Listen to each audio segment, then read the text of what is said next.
I thank you, Honourable Presiding Member. I take great pleasure in speaking under this ministry, Honourable Presiding Member, because I have the utmost respect for educators. I've said this once before on a debate under the Education Ministry in a budget. I think this is the only field that I can point to where these teachers and principals, their entire aspiration in life is to see children who they educate reach the highest levels in society. That is the greatest gift you can give those teachers and principals. Their whole aim, in other words, if you look at it another way, their whole aim is that they want the children that they teach to reach higher levels than themselves. Such is the sort of magnanimity behind those individuals. Certainly my experience with regards to teachers I have had, I might have not been a very obedient student, I might have been a terrible student, but the aspiration was always well-meaning. Sorry? Results can be seen. I don't know. I think we better not go into that. So it is in that respect that I would like the Honourable Prime Minister, who is the Minister of Education, to take my intervention today, because I, for one, believe that if there is any head that deserves the most amount of support in a budget, it has to be education, number one, and second, health. Because if we get those two heads wrong, I can assure you, nobody will want to remain in this country. I mean, today's situation is, and I ask the honourable members opposite as well as here, be honest. Don't you believe that if you had an opportunity to send your children abroad, you wouldn't take it? You wouldn't take it. That is the depths to which we have fallen. So, my comments today, Honourable Presiding Member and the Honourable Prime Minister, is on the basis that we must give the maximum support that we can, so that these educators, actually they are not, I mean the salaries that they get is nothing for the amount of effort, for the amount of goodwill that they want to repose in those students, is actually nothing. And it is in that respect that I would ask the Honourable Prime Minister to see my comments. Now, one of the things that I want to raise is with regards to the increase in salary schemes. Now, the government has made an increment, but I think some time ago, when the teachers and principals were protesting, I remember the Honourable Prime Minister and the other MPP members were very supportive of that protest. I remember speaking in Parliament in support of that protest, and I completely agreed with the comments made by the Honourable Prime Minister then. And that was, if I'm not mistaken, with regards to the Subodhini Commission's recommendations. And because of those protests, eventually, if I'm not mistaken, in 2022, I think they managed, the protesters, the teachers and the principals managed to secure the first stage of the Subodhini recommendations. It was divided into 3 years. They managed to secure the first stage. And the assurance given at that time was that the second and third stages would follow the following 2 consecutive years. But that never happened. That never happened. So in that respect, if we look at the increments that are being offered under this budget for the 3 years, if you take the whole of the Subodhini recommendations at the end of the 3 years, had it been fully implemented, only the first year was implemented, but if it had been the 3 years, plus the 3 years that the government is recommending under this budget for the next 3 years, an SLTS 2 teacher would get under this budget 66,880 rupees. Under the Subodhini Commission recommendations would have got 82,150. The difference of 15,270. SLTS 2-1 grade, the difference would have been, that is a grade of, under this budget, the full implementation at the end of the 3 years, and the Subodhini recommendations at the end of the 3 years would have been 27,310. Like that it goes on. SLTS 1, the difference would have been 34,990. SLPS, Principal Service Grade 3, the difference would have been 9,870. SLPS 2 would have been 25,120, and SLPS 1, 32,230. So what I am saying is that if the Honorable Prime Minister, at least for the next budget, is in some way, if the economy improves, goes to the Subodhini recommendations, I will be its strongest supporter. And I can assure the Honorable Prime Minister that not a single member in this House will oppose her if those recommendations are in fact implemented. And I ask the Honorable Prime Minister, there are so many ministries in which cuts can be made, totally unnecessary. One such ministry is the Defence Ministry.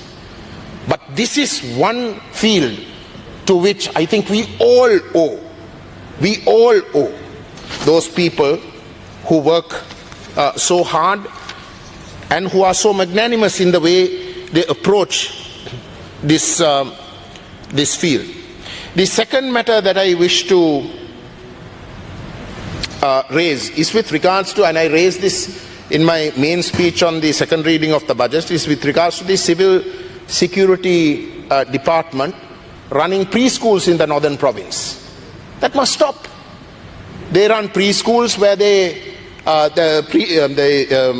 preschool teachers are given allowances of over 30,000. If I'm not mistaken, now it's around 40,000, whereas the Ministry of Education gives an allowance of only 6,000. And that is the only intervention that the Ministry of Education has with regards to these preschool teachers. Now that must stop. That must stop immediately, and the entire preschool teachers scheme must come under the Ministry of Education, and the recommendations must, for salaries must be at the bare minimum, the amount that the Defence Ministry is paying. I mean, surely education at that level, isn't that a militarization of education? What does education have to do with the Ministry of Defence? And why is that only happening in the northern province? So this is the legacy that you have inherited, that you must change. And these are the individual instances that will be a litmus test, Honorable Prime Minister, and at least on your watch, let us have this put right. The northern province is in dire need of funds to complete buildings that had already been started. And I have been informed by the Northern Provincial Council that a minimum of 2 billion rupees is required in order to ensure that the projects, that the buildings that have started can to some extent be concluded, and that too I would ask the Prime Minister to look into. With regards to the vacancies, situation of vacancies, today's Kalaimurasu paper gives a full page detail of the severe vacancies that persist. Northern Province, the total cadre is 18,983. At the moment, there is a current recruitment of 15,426. There is 3,505 57 vacancies, Honorable Prime Minister. When you look at the SLES vacancies, there are 111. Teachers, as I just mentioned, 3,557. Minor staff, there is 397. Now, these are all important in a school. Nothing, in our view, can be omitted, and these vacancies must be filled. If you take Jaffna, the vacancies is 231. Valikamam, 498. Vadamarachi, 333. Tenmarachi, 189. The islands in Jaffna, 222. Kilunuchi North, 97. Kilunuchi South, 281. Mana, 452. Madhu, 216. Vavuniya North, 236. Vavuniya South, 283. Mullaitivu, 318. Tunukkai, 171.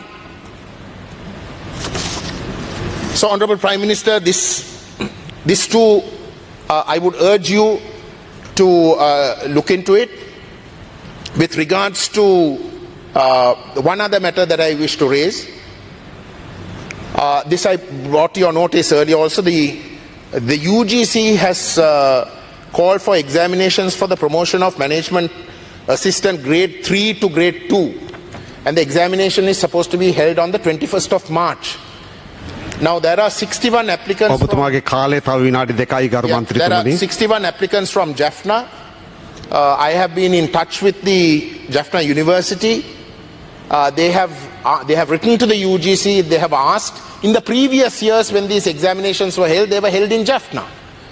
So if in case the UGC doesn't want to hold it in Jaffna, whether it at least can be held in Vavuniya, because out of the 61%, 40% are females who are either pregnant or they are feeding or they are going through fertility treatment, and they have asked for a special treatment. And I don't think it is unreasonable considering the numbers that are actually willing to sit this exam, and also outside district members are willing to travel to Jaffna. They prefer it coming to Jaffna because it will be much cheaper, and the university says that they will make the accommodation possible. So I think the University Grants Commission must consider this request also favourably. I reiterate to the Honourable Prime Minister, the Ministry of Education has to be the heart and soul of a country.